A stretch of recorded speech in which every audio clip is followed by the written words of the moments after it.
فاتحہ۔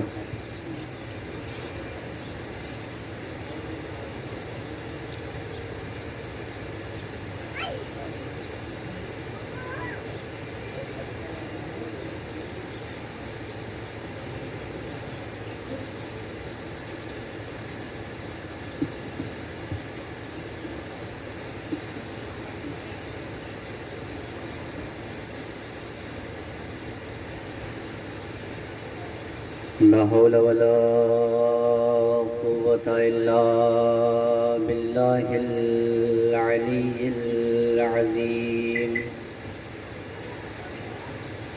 حسبنا الله ونعم الوكيل، نعم المولى ونعم النصير۔ الحمد لله رب العالمين، بارئ الخلائق اجمعین، باعث الانبیاء والمرسلین، الصلاۃ والسلام والتحیۃ والاکرام علی البشیر النذیر، السراج المنیر، الکوكب الدری، سید الکونین، محبوب رب المشرقین والمغربین، جد الحسن والحسین، ابی القاسم بالزہراء محمد۔ اللہم صلی علی محمد وآل محمد وعلى أهل بيته الأطيبين الأطهرين المعصومين المظلومين، ولعنة الله على أعدائهم وغاصب حقوقهم ومنكر فضائلهم ومصائبهم أجمعين، من يومنا هذا إلى قيام يوم الدين۔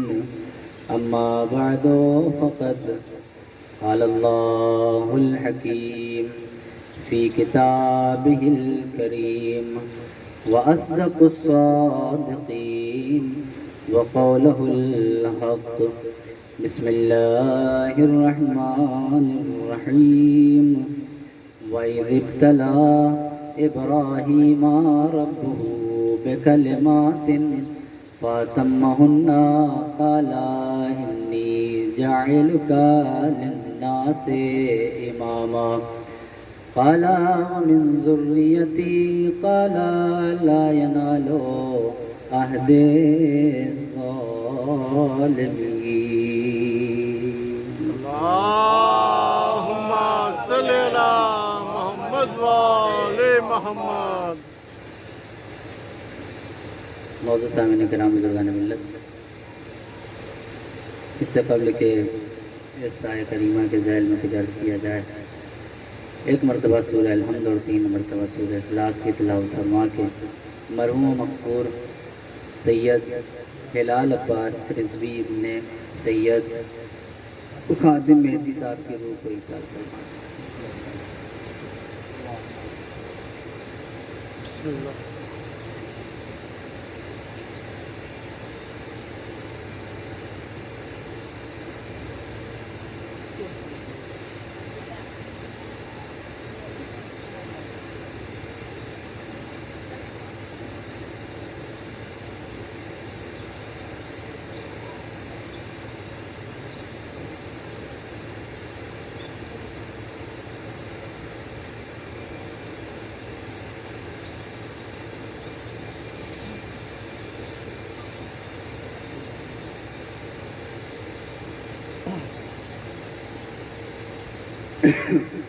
گزارش کروں گا کہ آپ لوگ آگے آ جائیں اور پنکھے کو اپنی طرف گھما لیں تاکہ مجھے کوئی دقت نہ ہو وہاں بیٹھنے میں۔ ایک صلوات پڑھیں پر محمد والا۔ اللہم صلی علی محمد وآل محمد۔ عزیزان گرامی، معزز سامعین کرام، مکمل طور پر تو مجلس ہو ہی چکی ہے فضائل اور مصائب کے ساتھ، بس ثواباً اور تبرکاً آپ کے سامنے حاضر ہو گیا ہوں چونکہ یہ مہینہ بابرکت مہینہ ہے اور اس مہینے کا خاص احترام ہے، اسی لیے اس مہینے کو ذی الحجۃ الحرام کہا جاتا ہے، یعنی یہ وہ مہینہ ہے کہ جو لائق احترام ہے، اس لیے اس مہینے کو ذی الحجہ کہا جاتا ہے، یعنی حج والا مہینہ۔ اور یہ مہینہ کافی ساری فضیلتوں کو اپنے اندر سمیٹے ہوئے ہے۔ 3 عیدیں اس ماہ میں ہیں، عید قربان، عید غدیر اور عید مباہلہ۔ عزیزان گرامی، یہ بہت معتبر اور مکرم مہینہ ہے۔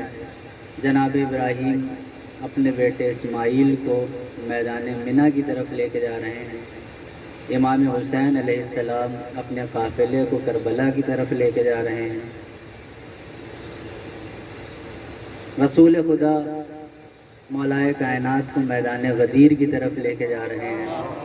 سب مناسبتیں اس میں یکجاں ہیں اور بہت بافضیلت مہینہ ہے، اور حاجی حج کرنے کو جا رہے ہیں۔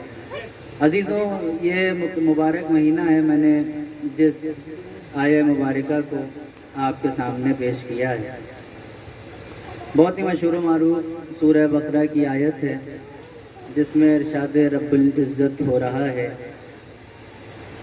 وَإِذِ ابْتَلَىٰ إِبْرَاهِيمَ رَبُّهُ بِكَلِمَاتٍ، کہ اے میرے حبیب، اے میرے رسول، اے میرے سب سے مقرب بندے، اے میرے سب سے زیادہ قریب ذات، اے میرے سب سے زیادہ چہیتے بندے، میں نے تمہیں ساری کائنات کے لیے رحمت بنا کے بھیجا ہے۔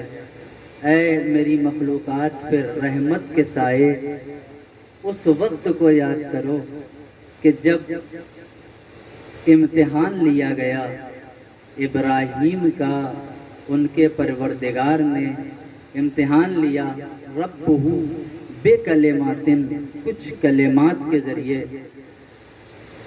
آگے پروردگار نے کہا کہ اے پیغمبر اس وقت کو یاد کرو کہ جب ابراہیم کا ان کے پروردگار نے امتحان لیا اور آزمایا، ربہ بکلماتن فاتمہن، پس فا اس وقت آتا ہے جہاں پہ بالکل اس کے بعد کوئی بات کہنی ہوتی ہے۔ اللہ نے کہا پس وہ اس میں کامیاب ہو گئے، فاتمہن قالا انی جاعلک للناس اماما۔ چونکہ یہ امامت سے منسوب مہینہ ہے تو میں نے اس آیت کو آپ کے سامنے سرنامہ کلام بنایا کہ اسی سے متعلق گفتگو ہو اور چند معروضات آپ تک پہنچ جائیں۔ پروردگار نے کہا کہ اے ابراہیم، ہم نے آپ کو لوگوں کا امام بنایا، قالا انی جاعلک للناس اماما، کہ ہم نے آپ کو لوگوں کا امام بنایا۔ فوراً ہی جناب ابراہیم علیہ السلام سوال کرتے ہیں، کیا کہتے ہیں؟ قرآن نے نقل کیا، قالا، ابراہیم نے کہا، ومن ذریتی، اے میرے پروردگار اس عہدے کو میری ذریت میں رکھے گا۔ آواز دی اللہ نے، قالا یعنی اللہ نے کہا، لا ینالو عہد الظالمین، کہ یہ عہدہ ظالمین تک نہیں پہنچے گا۔ اب عزیزان گرامی، گفتگو کا آغاز ہو گیا ہے۔ آپ کی توجہ اگر ساتھ رہی تو جلدی جلدی چند باتیں پیش کرنا ہے کہ پروردگار عالم نے جیسے ہی ابراہیم کو لوگوں کا امام بنایا، فوراً ہی جناب ابراہیم نے سوال کیا، اے میرے پروردگار کیا یہ عہدہ میری ذریت میں رکھے گا؟ اللہ نے جواب دیا کہ یہ عہدہ ظالمین تک نہیں جائے گا۔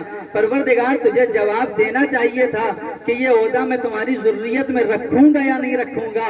عجب نہیں، پروردگار آواز دے کہ بات یہاں ذریت کی نہیں ہے کہ کس کی نسل میں کوئی امام ہو تو اس کا بیٹا بھی ضروری نہیں ہے کہ وہ امام ہو، اس کا پوتا ضروری نہیں ہے کہ وہ امام ہو۔ یہ تو وہ امام بنایا جائے گا، اس کو امام بنایا جائے گا کہ جو ظالم نہیں ہوگا۔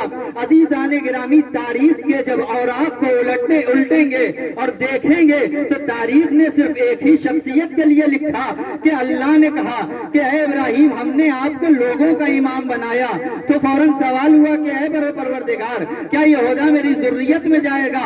اللہ نے کہا کہ یہودا ذریت میں جائے گا یا نہیں جائے گا، لیکن یہودا ظالمین تک نہیں پہنچے گا۔ توجہ کریں عزیزان گرامی، کہا یہودا ظالمین تک نہیں پہنچے گا۔ کہا پھر کیا ہوگا؟ کہا کہ اب تاریخ کے اوراق کو پلٹنا، اب دیکھتے جانا کہ جو عدل کرتا ہوا نظر آئے سمجھ لو وہی امام ہوگا، اسی کے حصے میں امامت جائے گی۔ تب جب تاریخ کے اوراق کو الٹا تو تاریخ نے ایک ہی شخصیت کو لکھا کہ قتل علی علیہ السلام ہو لشدت عدلے، کہ علی کو مارا ہی اسی لیے گیا کیونکہ وہ بہت زیادہ عدالت کرتے تھے، وہ بہت زیادہ عدالت کرتے تھے۔ کہا کیا مطلب؟ کہا کہ جو عادل ہوگا وہی امام ہوگا۔ تب عزیزان گرامی ابراہیم کی ذریت میں کون عادل ہے کون عادل نہیں ہے یہ تو نہیں پتا، لیکن تاریخ نے جس کے لیے لکھا کہ جو مارا گیا شدت عدالت کی وجہ سے اس کا بیٹا بھی عادل ہوگا اور امام ہوگا۔ اللہ نے ابراہیم سے نہیں کہا کہ تم لوگوں کے امام ہو تو تمہارا بیٹا بھی امام ہوگا، تمہارا پوتا بھی امام ہوگا۔ عزیزان گرامی امامت کا جو عہدہ تھا وہ اتنا معتبر عہدہ تھا، اتنا محترم عہدہ تھا، اتنا عظیم عہدہ تھا کہ اللہ نے کہا کہ دیکھو ہم اسے ایسے نہیں دیں گے بلکہ جس کو عادل بنائیں گے یا عادل دیکھیں گے اس کو عطا کریں گے۔ میں کہوں گا کہ اے ابراہیم، اے اللہ کے نبی، آپ کو تو بہت سارے درجے ملے، آپ کو تو بہت سارے مرتبے ملے، اللہ نے آپ کے امتحان لیتا گیا، اللہ کچھ نہ کچھ عہدہ عطا کرتا گیا۔ کبھی آپ کو نبی بنایا، کبھی آپ کو رسول بنایا، کبھی آپ کو صاحب شریعت بنایا، کبھی آپ کو اولو العزم پیغمبر بنایا، کبھی آپ کو خلیل بنایا، لیکن آپ نے کہیں پر یہ سوال نہیں کیا کہ پروردگار تو نے مجھے نبی بنایا ہے تو کیا میرے بیٹے کو نبی بنائے گا؟ کبھی یہ سوال نہیں کیا کہ تو نے مجھے خلیل بنایا ہے تو کیا میرے بیٹے کو خلیل بنائے گا؟ کبھی یہ سوال نہیں کیا کہ کیا پروردگار تو نے مجھے رسول بنایا تو کیا میرے بیٹے کو بھی رسول بنائے گا؟ کیا مجھے صاحب شریعت بنایا ہے تو میرے بیٹے کو بھی صاحب شریعت بنائے گا؟ لیکن یہ عظیم عہدہ تھا امامت کا کہ ابراہیم نے فوراً پلٹ کے سوال کر لیا کہ اے میرے پروردگار کیا یہ عہدہ امامت کا عہدہ میری ذریت میں جائے گا؟ پروردگار نے کہا کہ یہ عہدہ ظالم تک نہیں پہنچے گا۔ اب آپ دیکھتے چلے جائیے کہ جو اپنے آپ کو امام کہہ رہے ہیں کہیں جانے کی ضرورت نہیں ہے۔ عزیزان گرامی میرے طرف توجہ کریں کہ آپ کو کہیں جانے کی ضرورت نہیں ہے۔ آپ یہ دیکھیں کہ اب جس کے اندر عدل پایا جا رہا ہو، ظلم نہ پایا جا رہا ہو، اسے امام مانتے چلے جاؤ تو کائنات میں کوئی ایسا نہ ملا کہ جس کے اندر ذرہ برابر بھی ظلم نہ پایا جائے سوائے 12 کے۔ ایک وہ ہے کہ جو علی بنا، ایک وہ ہے کہ جو حسن بنا، ایک وہ ہے کہ جو حسین بنا۔ یہ لفظوں کو بدل رہا ہوں، اللہ نے کبھی علی کی شکل میں امام بنایا، کبھی حسن کی شکل میں امام بنایا، کبھی حسین کی شکل میں امام بنایا، کیونکہ عزیزان گرامی پروردگار نے یہ ثابت کر دیا کہ دیکھو یہ ایسے ہیں کہ جب اپنے اوپر مصیبت پڑتی ہے، جب یہ اپنے لیے کسی کے بدلہ نہیں لیتے تو پھر دوسروں پر ظلم کیسے کر سکتے ہیں؟ ایک صلوات پڑھیں بر محمد والے یہ جب اپنے اوپر ہوئے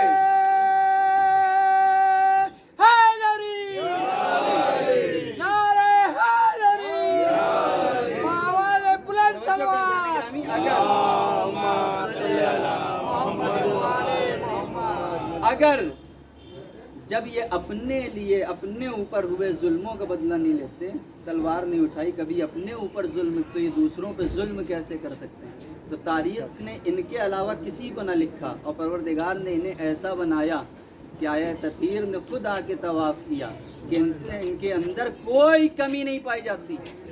ہم سوچ بھی نہیں سکتے، پائی جانا تو چھوڑیے، ہم سوچ بھی نہیں سکتے، ہماری سوچوں کا پہرا۔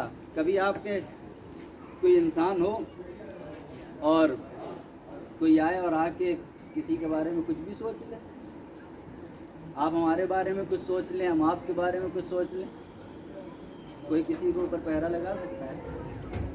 بھائی کوئی کچھ سوچتا ہو تو سوچتا رہے، کوئی کچھ سوچتا ہو سوچتا رہے، مجھ سے کیا مطلب، میں اس کی سوچوں پر تو پہرا نہیں لگا سکتا. تو اللہ نے سوچوں پر پہرا لگایا.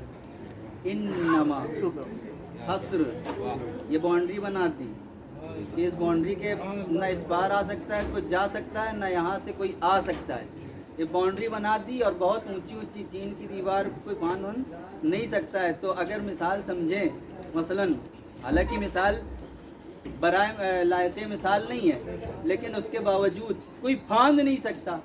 کیوں نہیں عزیزان گرامی؟ اونچی اونچی دیوار بنائی جاتی ہیں اور اس کے بعد اس میں کانچ لگا دی جاتی ہے، شیشہ لگا دیا جاتا ہے کہ کوئی پھاند نہ پائے، پھاندے گا تو زخمی ہو جائے گا. اللہ نے انما کا پہرا لگایا، اللہ نے انما کی کانچ لگائی، انما کا شیشہ لگایا کہ اگر کوئی پھاندا تو زخمی ہو جائے گا، نہ کوئی داخل ہو سکتا ہے، نہ اس سے کوئی باہر جا سکتا ہے. اب عزیزان گرامی کچھ آئے اور چاہتے تھے کہ ہم داخل ہو جائیں، لیکن عزیزان گرامی اللہ کے مقرب فرشتہ وہی جب سوال کر رہا ہے یا رب ومن تحت الکساء کہ اے میرے پروردگار چادر تطہیر میں کون ہے، آواز دے دی ہم فاطمہ تو و ابوہا و بالوہا و بنوہا، کہ اس میں پیغام فاطمہ ہیں، فاطمہ کے باپ ہیں، فاطمہ کے شوہر ہیں، فاطمہ کے بیٹے ہیں. عزیزان گرامی مرکز تطہیر، مرکز معرفت اگر کسی کو بنایا تو ذات فاطمہ ہے. اب پروردگار عالم نے تو یہاں پہ تعارف کرا دیا اپنے اہل بیت کا، لیکن عزیزان گرامی جب جبریل داخل ہوئے اور داخل ہونے کے بعد چادر تطہیر میں پیغمبر سے سوال کیا کہ اے پیغمبر کون ہے چادر تطہیر میں، تو عجب نہیں پیغمبر نے آواز دی ہم اہل بیت النبوہ و معدن الرسالہ. عزیزان گرامی پروردگار عالم کے محبوب ترین بندے نے یعنی پیغمبر اکرم نے آواز دی کہ یہی جو ہے وہ کون ہے، میرے اہل بیت ہیں، بس یہی میرے اہل بیت ہیں. یہ اہل بیت نہیں بلکہ آواز دی کہ یہی میرے اہل بیت ہیں، یہی میرے اہل بیت ہیں. اب اس سے زیادہ نہ کوئی بڑھ سکتا ہے نہ گھٹ سکتا ہے. خالی یہی نہیں، اسی مہینے میں ایک تاریخ آنے والی ہے جو 24 ذی الحجہ ہے، مباہلے کی تاریخ ہے، جس میں پیغمبر اپنے اہل بیت کو لے کے میدان مباہلہ میں گئے اور جا کے پہچنوایا بھی کہ دیکھو یہی میرے اہل بیت ہیں، فاطمہ ہیں، ان کے شوہر ہیں، ان کے بیٹے ہیں. اب عزیزان گرامی چاہے جتنا ہی کوئی اپنے آپ کو داخل کرنا چاہے، عزیزان گرامی پیغمبر چاہتے تو کہیں سے بھی داخل کر لیتے.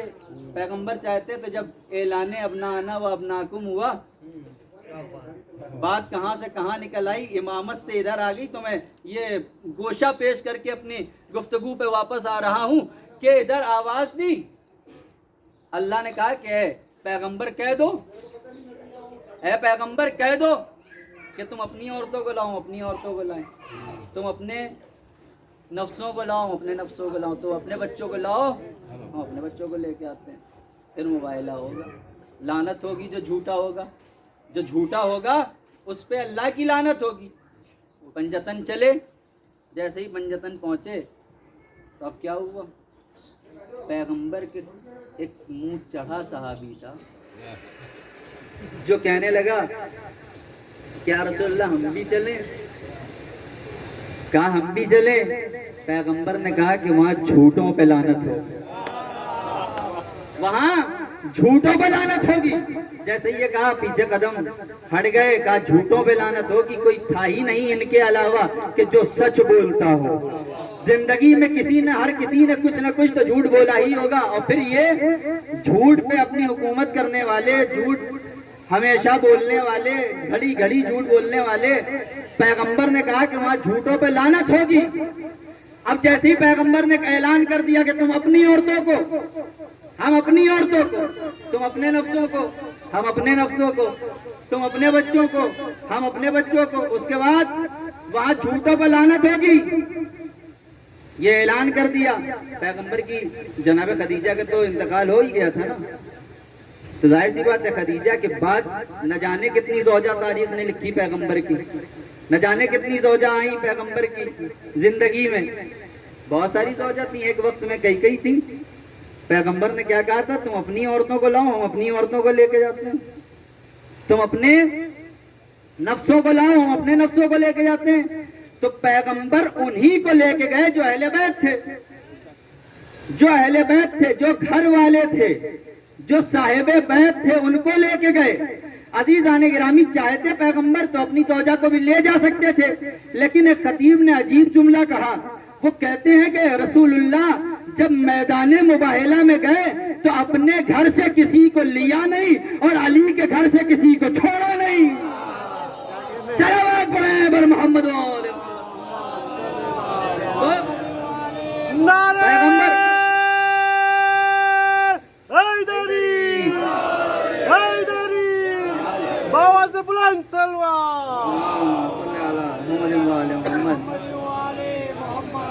فیضان گرامی، اللہ کے نبی نے فرمایا کیا کہ پروردگار کیا یہ عہدہ میری ذریت میں رکھے گا؟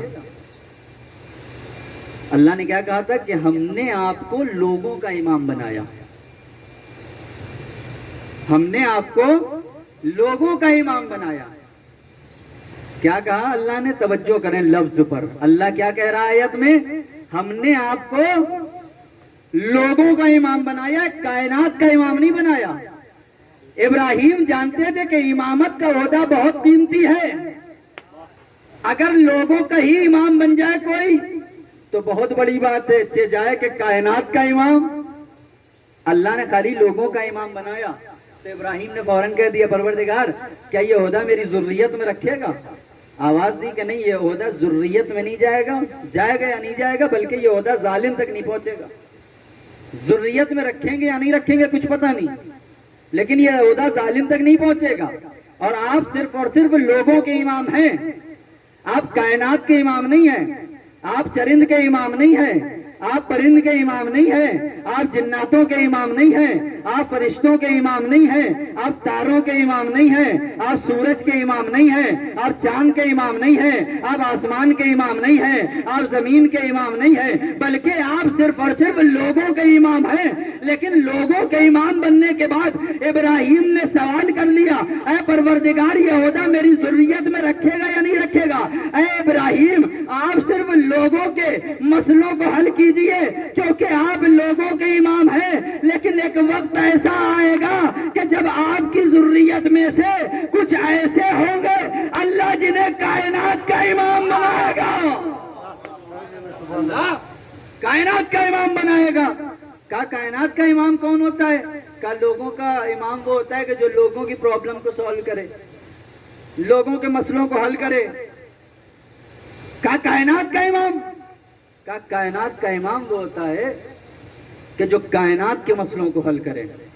اگر سورج پلٹ جائے تو اشارہ کر دے تو سورج واپس آ جائے، اگر سورج ڈوب جائے تو واپس کر دے پلٹ آئے، اگر چاند کو اشارہ کر دے تو دو حصوں میں تقسیم ہو جائے، اگر پیڑ کو اشارہ کر دے تو وہ چلتا ہوا نظر آئے، اگر کنکریوں کو اپنی ہتھیلی میں رکھ لے تو وہ کلمہ پڑھتے ہوئے نظر آئے، اگر وہ چاہے تو اللہ ان کے لہجے میں کلام کرے، اگر وہ چاہیں تو مردوں کو زندہ کریں، اگر وہ چاہیں تو زندوں کو مار دیں۔ یہ ایسے ہیں کہ جو اگر روز محشر آ جائیں تو بخشش کرواتے ہوئے نظر آئے، اگر یہ چاہ جائے تو جنت میں جگہ مل جائے، اگر یہ چاہیں تو جہنم کے آندھے منہ ڈھکیل دیا جائے، اگر یہ چاہیں تو ان کی محبت سے صراط مستقیم کو پار کرتے ہوئے نظر آؤ۔ اللہ نے ان کو ایسا بنایا کہ یہ کائنات کے امام ہیں جو سب کے مسئلوں کو حل کرتے ہوئے نظر آئیں۔ اب عزیزان گرامی، تاریخ نے عجیب واقعہ لکھا، کہا کہ جب مولائے کائنات منبر کوفہ پر مسجد کوفہ میں کھڑے ہو کے خطبہ دے رہے تھے،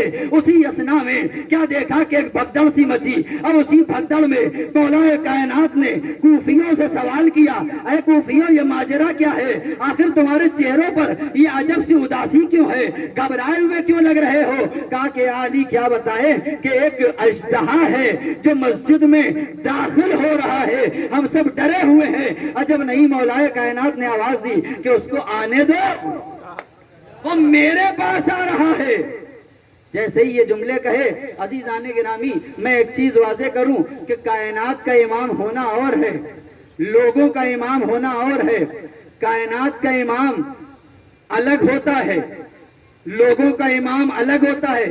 یہی ابراہیم نبی ہیں کہ جو کہہ رہے ہیں پروردگار تو مردوں کو دوبارہ کیسے زندہ کرے گا؟ امام بھی ہیں، اولو العزم پیغمبر بھی ہیں، صاحب شریعت نبی بھی ہیں، لیکن اس کے باوجود کیا کہہ رہے ہیں کہ پروردگار مجھے دکھا دے کہ تم مردوں کو زندہ کیسے کرے گا۔ اللہ نے کہا پرندوں کو کاٹ کاٹ کے الگ الگ جگہ پہ رکھ دو، اس کے بعد آواز دو۔ اے ابراہیم آواز دینا، یہ پرندے اپنے آپ اپنے اپنے حصوں میں اپنے اپنے جسم کے ٹکڑے جو ہیں اس میں مل جائیں گے اور تمہاری آواز پہ لبیک کہیں گے۔ جب یہ پرندے ٹکڑوں میں بڑھ چکے، ان کا گوشت مخلوط ہو چکا، اس کے باوجود تم نے آواز دی، جب یہ تمہاری آواز پہ لبیک کہتے ہوئے آ گئے تو پھر میں پروردگار اگر حکم دے دوں تو یہ مردے کیسے نہ زندہ ہو جائیں گے۔ اب عزیزان گرامی، پروردگار نے یہی تو کہا تھا اے ابراہیم میں کر دوں گا زندہ، میں کیسے زندہ کروں گا؟ تو آواز دی تھی ابراہیم نے، پروردگار یقین تو ہے لیکن اطمینان قلب چاہتا ہوں۔ تو یہ ابراہیم ہے لوگوں کے امام جو اطمینان قلب کے لیے پروردگار سے دیکھنا چاہتے ہیں کہ تو مردوں کو زندہ کیسے کرے گا، تو قیامت کے دن لوگوں کو دوبارہ کیسے جلائے گا، کیسے اٹھائے گا۔ لیکن جو کائنات کا امام ہوتا ہے اگر وہ ٹھوکر مار دے اور یہ کہے قم باذنی کہ میرے حکم سے کھڑا ہو جاؤ، تو پھر یہ کھڑے ہوتے ہوئے نظر آئیں گے، مردے کھڑے ہوتے ہوئے نظر آئیں گے۔ تو عزیزان گرامی یہ کائنات کا امام ہے۔ اب کیا ہوا؟ اژدہا جو تھا مولا نے کہا کہ آنے دو میری طرف، یہ میری طرف آ رہا ہے، یہ مجھ سے کچھ کلام کرنا چاہتا ہے۔ اژدہا داخل ہوا، لوگوں نے جگہ دی، اژدہا پشت ممبر پر آیا۔ کہاں آیا؟ پشت ممبر پر، یعنی ممبر کے پیچھے آیا۔ ممبر کے پیچھے آنے کے بعد مولائے کائنات کے دوش پر اپنے سر کو رکھا۔ لوگوں میں عجیب کھلبلی ہے، لوگوں میں عجیب کھلبلی ہے کہ اژدہا آیا اور آنے کے بعد پشت ممبر پہ گیا۔ اژدہے نے پشت ممبر پہ آنے کے بعد ایک بات ظاہر کر دی۔ جب اس اژدہے سے سوال کیا جائے اور پوچھا جائے کہ اژدہے یہ بتا کہ تو چاہتا تو سامنے سے بھی تو بات کر سکتا تھا، تو پشت ممبر پر کیوں آیا؟ تو سامنے سے بھی بات کر لیتا، امام تیرے کلام کو سمجھ لیتے، لیکن تو پشت ممبر پر کیوں آیا؟ اژدہے نے آواز دی کہ دیکھ میں اژدہا ضرور ہوں لیکن مجھے پتا ہے کہ زمانے کے امام سے نظریں ملا کے بات نہیں کی جاتی، نظریں ملا کے بات نہیں کی جاتی۔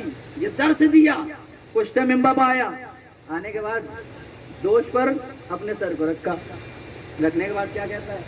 کچھ کلام کرتا ہے اور اس کے بعد غائب ہو جاتا ہے۔ کوفے کے لوگ جو خطبہ سن رہے تھے، اب ان کے خطبے سے جو کانسنٹریٹ تھا، جو توجہ تھی، وہ ہٹ گئی۔ اب عجیب کھلبلی ہے کہ آخر علی سے پوچھیں کہ یہ کیا بات ہوئی اور یہ کیا کہہ کے چلا گیا، یہ اژدہا آیا کیا کرنے آیا تھا، کیا کہنے آیا تھا؟ دیکھیے زمانے کے امام میں اور لوگوں کے امام میں کیا فرق ہے۔ ان کے اندر اطمینان قلب حاصل کرنے کے لیے انہوں نے کیا کہا؟ پروردگار مجھے دکھا دے۔ لیکن یہ کائنات کے امام ہیں، جیسے ہی اژدہا آیا اور اس نے پشت ممبر پہ آ کے دوش پہ اپنے سر کو رکھ کے کچھ کلام کیا اور غائب ہوا، تو لوگوں کے چہروں کو علی نے پڑھا اور اس کے بعد کہا کہ مجھے پتا ہے کہ تم کیوں پریشان ہو، تم یہی جاننا چاہتے ہو نا کہ اژدہے نے مجھ سے کیا کہا اور میں نے اژدہے سے کیا کہا۔ مولائے کائنات نے اژدہے سے بات کر کے دنیا کو بتایا کہ دیکھو امام کائنات وہی ہوتا ہے کہ جو اژدہے کی زبان کو بھی جانتا ہو، جو تمام زبانوں سے واقف ہو۔ کہا کیا کہا؟ سنو کیا کہا۔ یہ اژدہا آیا تھا اور آ کے اس نے کہا کہ مولا سلام ہو آپ پر، آپ کائنات کے امام ہیں، میں قوم جن میں سے ہوں، میں قوم جن میں سے ہوں، میرے قبیلے کا سردار میرا باپ تھا جو مر گیا، میرے قبیلے والے مجھے بلا فصل اپنا سردار بنانا چاہتے ہیں۔ کیا لفظ استعمال کیا؟ تاریخ نے لکھا بلا فصل مجھے اپنا سردار بنانا چاہتے ہیں۔ میں کہوں گا وائے ہو مسلمانوں تم پر، تم انسان ہو کے نہ سمجھ سکے کہ کس کو بلا فصل ماننا چاہیے کہ کس کو بلا فصل ماننا چاہیے. تمہیں یہی نہیں پتا، لیکن ان جنات کو پتا ہے کہ کیسے بلا فصل مانا جاتا ہے، کس کو بلا فصل مانا جاتا ہے. جو گھر کا ہوتا ہے وہی بلا فصل ہوتا ہے، جو گھر کا نہیں ہوتا ہے وہ فاصلے والا ہوتا ہے. جیسے ہی اس نے یہ کہا کہ یہ مجھے بلا فصل اپنے قبیلے کا سردار بنانا چاہتے ہیں، یا علی اے میرے مولا، اے میرے سید و سردار، اے میرے امام، میں آپ سے اجازت لینے آیا ہوں کہ آپ مجھے اجازت دے دیں کہ میں قبیلے کی سرداری قبول کروں یا نہ کروں. میں قبیلے کی سرداری قبول کروں یا نہ کروں. جیسے یہ جملے کہے مولا کائنات نے کہا کہ جا اجازت ہے، قبیلے کی سرداری قبول کر لے. میں کہوں گا کہ اے آنے والے قوم جن میں سے آنے والے، اے قوم جن میں سے آنے والے جنات، اے قوم جن میں سے آنے والے، اے سائل، اے سوال کرنے والے، تیری فکر پر لاکھوں سلام کہ تجھے یہ پتا ہے تو قوم جن میں سے ہے، لیکن تجھے اتنا پتا ہے، میں بہت آہستہ سے پڑھ رہا ہوں، کہ تجھے اتنا پتا ہے کہ ایک قبیلے کی سرداری بغیر امام کے جائز نہیں ہے. تو وہ کیسے مسلمان تھے کہ جو علی کے ہوتے ہوئے قبیلے کی سرداری تو چھوڑیے اسلام کی سرداری کرنے پر آمادہ ہوئے تھے؟ یہ کیسے مسلمان تھے؟ سبق لینا چاہیے. امام کائنات جب موجود ہو، جو سید و سردار ہو، ہم نماز جماعت میں امام کو آگے کھڑا کرتے ہیں، خود پیچھے کھڑے ہوتے ہیں، کیونکہ ہمیں پتا ہے کہ امام کا مرتبہ کیا ہے اور امام کا مطلب کیا ہے. امام کا مطلب ہے آگے آگے چلنے والا، رہبری کرنے والا. تو عزیزان گرامی، یہ ہمیں سبق لینا چاہیے، یہ ان لوگوں کو، مسلمانوں کو سبق لینا چاہیے کہ جو اہل بیت اور امام کے مرتبے کو نہیں سمجھتے، جو امام کی عظمت کو نہیں سمجھتے. الحمدللہ ہم ایسے گھرانے کے ماننے والے ہیں کہ جس کا قرآن یہ آواز دے رہا ہو کہ یوم ندعو کل اناس بامامہم، کہ ہم تمہیں روز محشر تمہارے امام کے ساتھ بلائیں گے. اب جس کا جیسا امام ہوگا ویسے ہی اس کا پیچھے چلنے والا ہوگا. ہمارا امام وہ نہیں ہے کہ جو یہ کہتا ہوا نظر آئے کہ اگر ہم بھٹک جائیں تو ہمیں سیدھے راستے پر لگا دینا، بلکہ ہمارا امام وہ ہے کہ جو مرنے کے وقت بھی ہمارے ساتھ ہو، جو قبر میں بھی ہمارے ساتھ ہو، جو محشر میں بھی ہمارے ساتھ ہو، جو جنت میں بھی ہمارے ساتھ ہو، اور یہ کہتا ہوا نظر آئے کہ جب مشکل پڑے تم ہمیں بلا لینا، ہم تمہارے ساتھ ہیں. الحمدللہ ہم ایسے امام کے ماننے والے ہیں، ہم ایسے امام کے ماننے والے، چاہنے والے ہیں کہ جس نے نہ خود کبھی شرمندگی اٹھائی، نہ کبھی اپنے چاہنے والوں کو کسی کے سامنے شرمندہ ہونے دیا. ایسے امام کے ہم ماننے والے ہیں، ایسے گھرانے سے ہم تعلق رکھتے ہیں کہ جو نہ کبھی شرمندہ ہوا، اور چاہے جتنے سجدے کیے جائیں کم ہے، چاہے جتنے شکرانے کے سجدے اور نمازیں پڑھی جائیں کم ہے، اس لیے صرف کہ پروردگار نے ہمیں ایسے خانوادے میں پیدا کیا کہ جس خانوادے میں علی جیسا امام، حسن جیسا امام، حسین جیسا امام، زین العابدین جیسا امام. عزیزان گرامی، لفظوں کو آپ کے سامنے رکھ رہا ہوں. ہمیں تو ایسے امام ملے کہ جو مسلح پہ آ جائے اور ضرب کھا کے کہے کہ فستو برب الکعبہ، کہ رب کعبہ کی قسم میں کامیاب ہو گیا. حسن زہر کو کھا کے کہے کہ پروردگار میں کامیاب ہو گیا. حسین اپنے سر کو سجدے میں رکھ کے کہے پروردگار میری قربانی کو قبول کر لینا. میرے امام وہ ہیں کہ جو عبادتوں کی زینت ہیں، جو علم کی زینت ہیں، جو صداقت کی زینت ہے، جو غیظ و غضب کو پی جانے والے ہیں، جو پروردگار کی رضا ہیں، جو تقوی الہی، جو تقوی الہی کا منبع اور مرکز ہیں، جو رضا الہی کا مرکز ہیں، جو نخوت باطل کا مرکز ہیں، جو حیبت کا مرکز ہے، حیبت پروردگار. یعنی اگر حیبت دیکھنا ہو تو ان میں حسن عسکری میں دیکھ لو، اگر نقابت کو دیکھنا ہو تو علی نقی میں دیکھ لو، اگر پروردگار کی مرضی کو دیکھنا ہو تو اللہ کی مرضی کو دیکھنا ہو تو علی رضا کو دیکھ لو، اگر صداقت پروردگار کو دیکھنا ہو تو جعفر صادق میں دیکھ لو، اگر غصے کو پی جانے کی یہ صفت دیکھنا ہو تو کس میں دیکھو؟ موسیٰ کاظم میں دیکھو۔ عبادت کیسے کی جاتی ہے یہ دیکھنا ہو تو زین العابدین کو دیکھو۔ اگر علم کیسے بانٹا جاتا ہے، علم کے در کیسے کھولے جاتے ہیں اور علم کا در کھولنے والا کون ہے، اگر یہ دیکھنا ہو تو محمد باقر کو دیکھو۔ اگر تمہیں یہ دیکھنا ہو کہ شہادتوں کی بلندی کیا ہوتی ہے تو حسین شہید کربلا کو دیکھو۔ اگر تمہیں یہ دیکھنا ہو کہ عظمت و کمال کا اور سیرت نبوی کیا ہے تو حسن مجتبیٰ کو دیکھو۔ اگر جمال پروردگار کو دیکھنا ہو تو علی مرتضیٰ کو دیکھو۔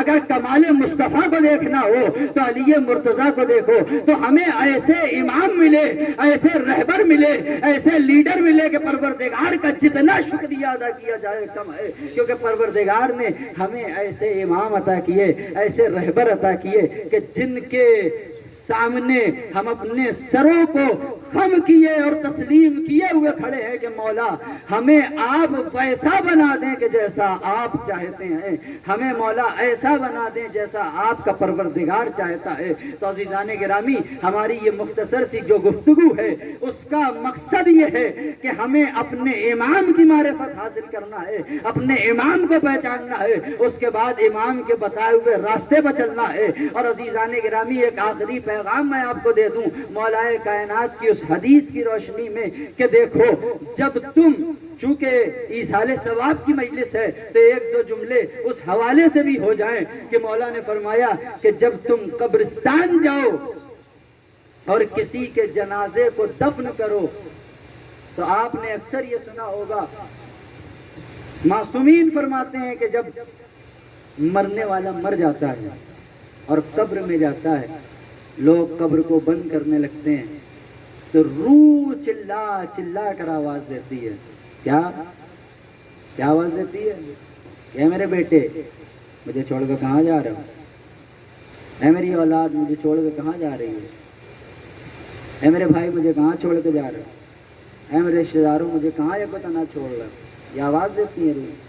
پھر آواز دیتی، پروردگار مجھے ایک اور موقع دے دے تاکہ میں تیری عبادت کر لوں، تاکہ میں تیری عبادت کر لوں، اور وعدہ کرتا ہوں کہ میں اب کی عبادت کروں گا، تیری فرما برداری کروں گا، نافرمانی نہیں کروں گا، گناہ نہیں کروں گا۔ مولا فرماتے ہیں کہ جب تم قبرستان جاؤ نا، اس وقت تو اللہ اسے نہیں لوٹاتا ہے واپس، مر گیا تو مر گیا، اللہ واپس نہیں پلٹاتا۔ لیکن عزیزان گرامی، مولا فرماتے ہیں کہ جب کسی کے جنازے اور تشییع جنازہ کرو، کوشش کرو کہ ہر آدمی کے جنازے میں قبرستان تک جاؤ، بہترین عمل ہے یہ، تاکہ تمہیں اپنی موت یاد آئے۔ آواز دیتے ہیں کہ مولا فرماتے ہیں کہ جب تشییع جنازہ کرو، جنازے کے پیچھے پیچھے جاؤ قبرستان تک، تو یہ سوچو کہ ہم مر گئے تھے، ہم مر گئے ہیں، لوگ ہمارے جنازے کو لے کے قبرستان آئے اور ہم اللہ سے فریاد کر رہے ہیں کہ پروردگار ہمیں واپس لوٹا دو، ہم پھر سے تیری عبادت کریں گے۔ تو جب گھر واپس آؤ نا قبرستان سے، تو یہ سوچ لو کہ اللہ نے ہمیں دوبارہ موقع دیا، ہم مر گئے تھے، اللہ نے ہمیں دوبارہ پلٹایا ہے، اور اس کے بعد سے جب جاؤ تو پھر نیک عمل انجام دو، اپنے گناہوں کی توبہ کرو، کیونکہ وہ جو مر جاتا ہے نا تو اللہ اس کو واپس نہیں پلٹاتا، لیکن تم جب قبرستان سے واپس آؤ تو یاد کرو، اللہ کو یاد کرو، موت کو یاد کرو، اور موت کو یاد اس لیے کرو تاکہ تمہارے گناہ کم ہوں، موت کو اس لیے یاد کرو تاکہ تم اللہ سے قریب ہو جاؤ۔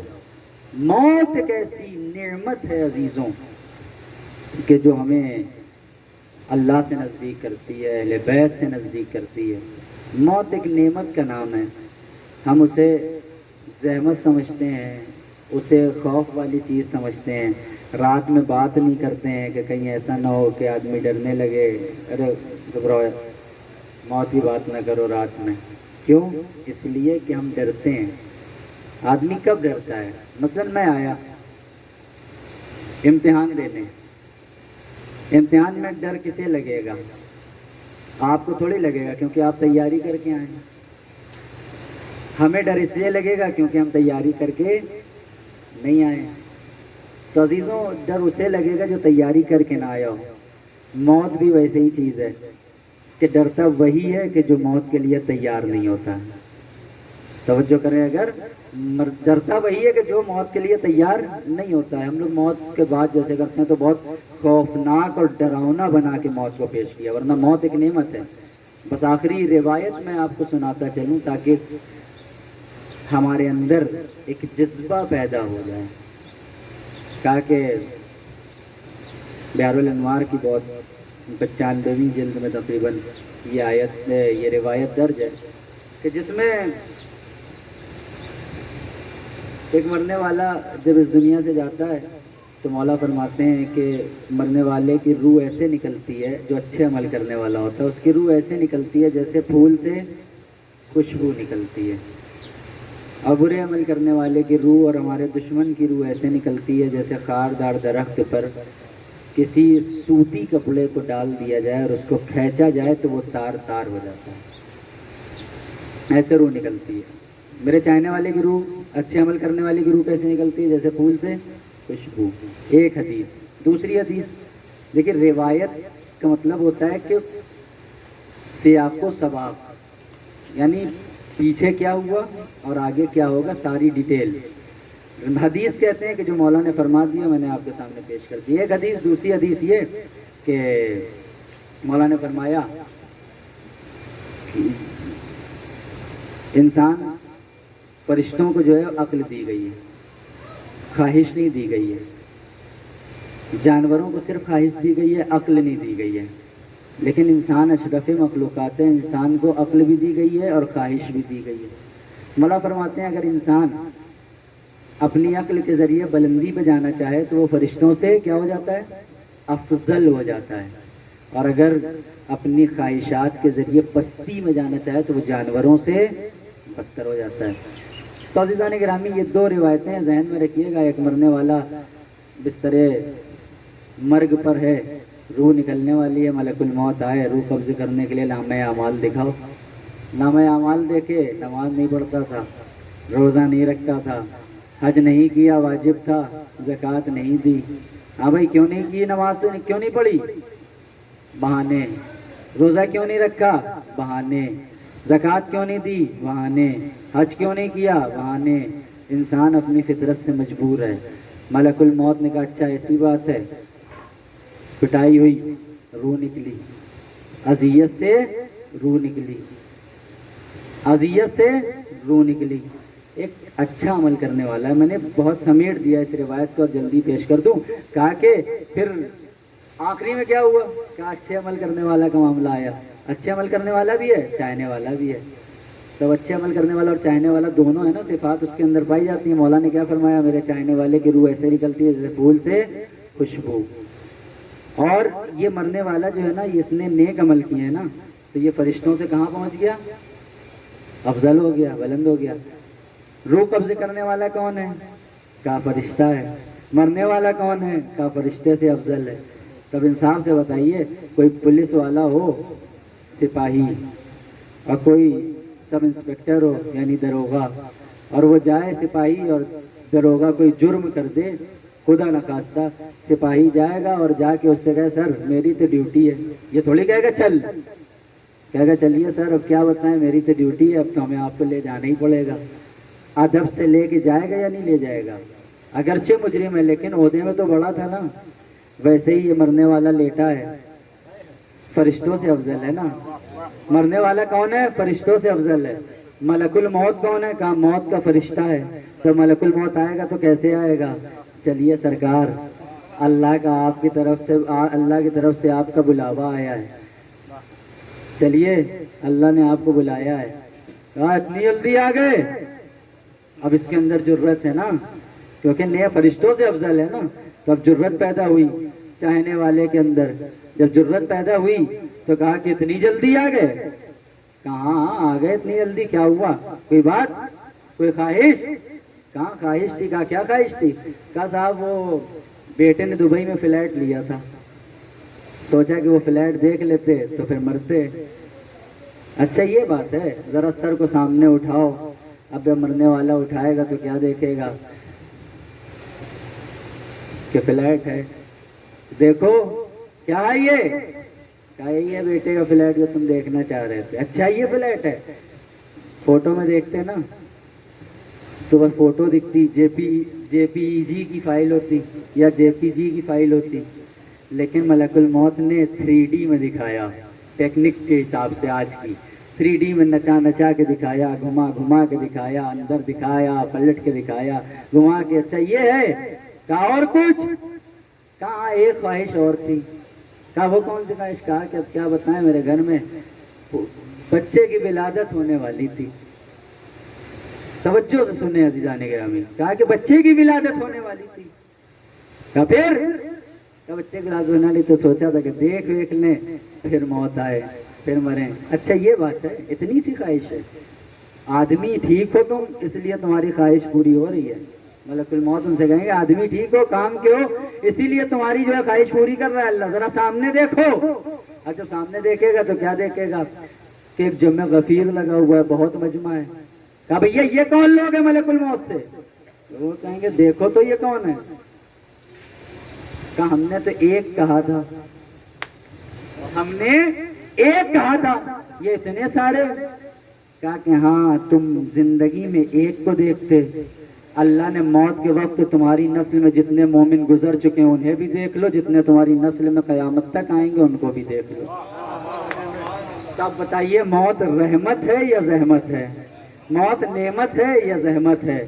موت نعمت ہے یا ڈراؤنی چیز ہے؟ اب جیسے کہ اچھا یہ ہیں، یہ ہمارے دادا ہیں، یہ پردادا ہیں، یہ وہ ہیں، یہ فلاں ہیں، یہ فلاں ہیں، جو بھی آپ اپنی زبان میں کہتے ہیں، دادا پردادا اور لنگڑ دادا اور کیا کیا دادا، جو بھی دادا ہیں وہ سارے جتنی آپ کی نسل میں آئیں گے پوتے انہیں بھی دیکھ لیجئے۔ اچھا ایک خواہش اور ہے جو میں آپ کو، آخری یہ خواہش ہے اور یہیں سے ربط مصائب ہے، باب مصائب کی طرف آگے بڑھ رہے ہیں۔ کہا کہ ایک خواہش اور ہے۔ کہا کون سی خواہش؟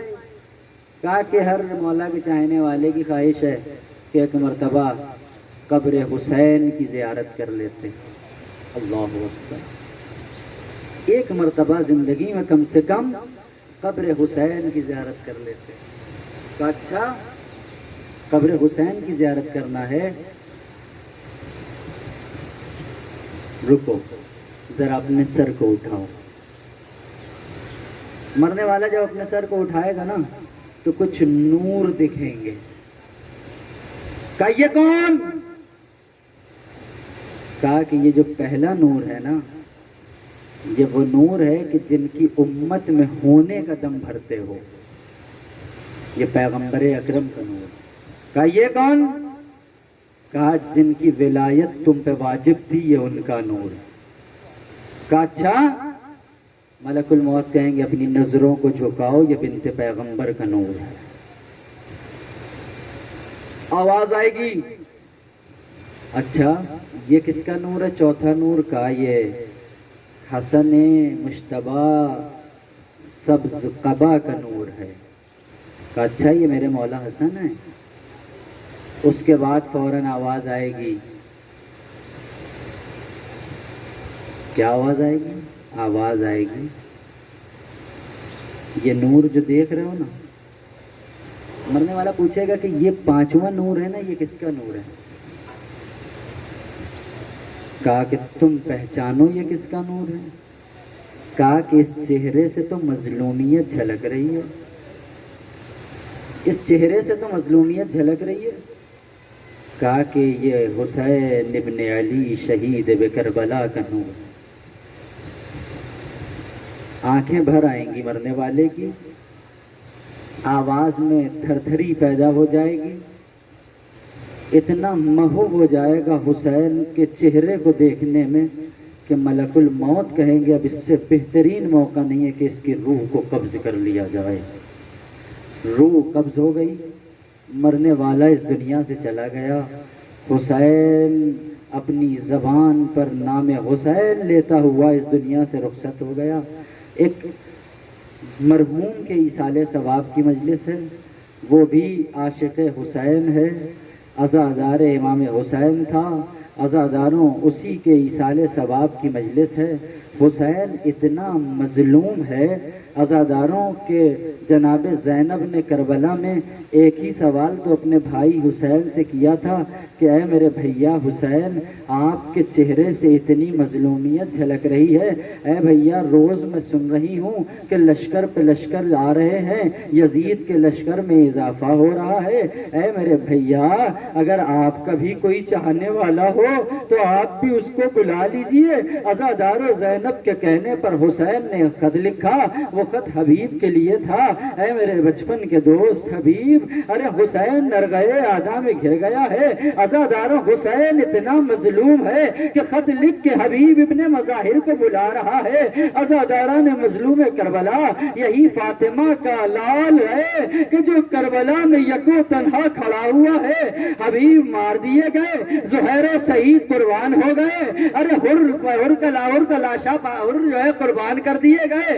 عزاداروں ہر کا وہب قلبی کا لاشا تڑپ رہا ہے، عزاداروں سب قربان ہو گئے۔ عزاداروں عزہ کی باری آئی، کبھی علی اکبر قربان ہو گئے، کبھی اونا محمد قربان ہو گئے، کبھی قاسم قربان ہو گئے۔ عزاداروں جب سب قربان ہو گئے، حسین یکو تنہا بچے۔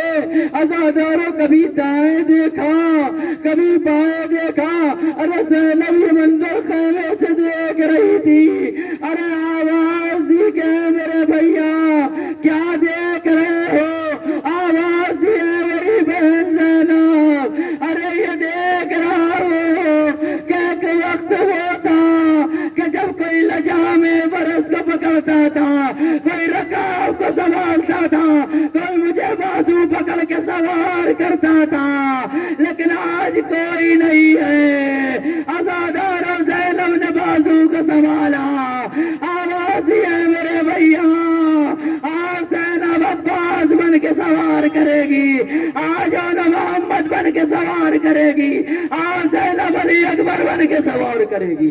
جزاکم ربکم خیر الجزا۔ عزاداروں یہ کتنی مظلوم ذات ہے حسین کی۔ عزاداروں حسین کون؟ فاطمہ کا مظلوم لال حسین۔ عزاداروں حسین نے خط میں حبیب کے یہی تو لکھا تھا، یہ نہیں لکھا تھا کہ حسین ابن علی، بلکہ لکھا تھا حسین ابن فاطمہ۔ فاطمہ کا لال بڑا مظلوم ہے، نرگہ آدھا میں گرا ہوا ہے۔ عزاداران مظلوم کربلا، فاطمہ کا لال نرگہ آدھا میں گرا ہوا ہے۔ عزاداروں چاروں طرف سے ایک مرتبہ وہ وقت آیا کہ جب ساری بیویوں سے رخصت ہو گئے، اور رخصت ہونے کے بعد وہ وقت آیا کہ جب بیویوں سے رخصت ہونے کے بعد گھوڑے پر سوار ہوئے، میدان قتال میں پہنچے۔ اب تصور کیجئے عزاداروں، اس لیے کہ نہ مصائب پڑھنے کی چیز ہے نہ سننے کی چیز ہے، تصور کیجئے اب کیا ہوا عزاداروں۔ حسین جب میدان قتال میں پہنچے، ارے میدان قتال میں حسین کا پہنچنا ہے، بڑھ کے حملہ کر رہے تھے۔ اے ظالموں، تم نے میرے اونا محمد کو مارا، ارے تم نے میرے عباس کو مارا، ارے تم نے میرے علی اکبر کو مارا۔ عزاداروں حسین آگے بڑھ رہے تھے، اسی اثنا میں ارے عاطف غیبی کی ندا آئی، اے حسین اپنی تلوار کو نیام میں رکھو، ارے رکھنا تھا تلوار کا نیام میں۔ باغی ہوئی فوجیں سمٹی، کسی نے تیر مارے، کسی نے نیزے مارے، حسین گھوڑے سے زمین پر آئے، آواز دی اے اماں، ارے 28 رجب کو تم نے وعدہ کیا تھا کہ جب میں گھوڑے سے زمین پر آؤں گا، ارے تم اپنی آغوش کو پھیلاؤ گی۔ اے اماں، حسین گھوڑے سے زمین پر آ گیا۔ فاطمہ نے آواز دی ہے میرے لال، میری آغوش میں آ جا، ارے ادھر خنجر چلا، ادھر آواز گونجی، الا قد قتل الحسین بکربلا۔ ارے زینب نے اس آواز کو سنا، دوڑی ہوئی سجاد کے خیمے میں پہنچی، اے میرے لال کہیں قیامت تو نہیں آ گئی؟ ارے سید سجاد نے کہا اے پھپھی اماں آپ ان بھائی کے ہو گئے، میں یتیم ہو گیا، سیعلم الذین ظلموا ای منقلب ینقلبون، انا للہ و انا الیہ راجعون۔ بہر لاتے واسطہ محمد وال محمد کا اس مقدس عبادت کو قبول فرما لے۔ پروردگار دے واسطہ محمد وال محمد علیہ السلام کا اس مجلس عزا کا ثواب مرحوم کے درجات کو بلند کرنے میں شامل فرما۔ پروردگار دے واسطہ محمد وال محمد کا مرحوم کے گناہ کبیرہ اور صغیرہ کو معاف فرما۔ پروردگار انہیں جوار ائمہ معصومین علیہ السلام میں جگہ عنایت فرما۔ پروردگار ہم سب کے گناہ کبیرہ اور صغیرہ کو معاف فرما۔ پروردگار دے واسطہ محمد وال محمد کا حقیقی وارث کربلا، دلبند علی مرتضیٰ، فرزند فاطمۃ الزہرا، حضرت حجت علیہ السلام تعجیل فرما، اور ہم سب کو ان کے اعوان و انصار اور مددگار میں شمار فرما۔ ربنا تقبل منا انک انت السمیع العلیم بحق محمد وآلہ الطاہرین۔ ایک مرتبہ سورہ الحمد اور 3 مرتبہ سورہ اخلاص تلاوت فرما کے مرحوم و مغفور ہلال عباس ابن خادم مہدی کی روح کو عیسیٰ فرما۔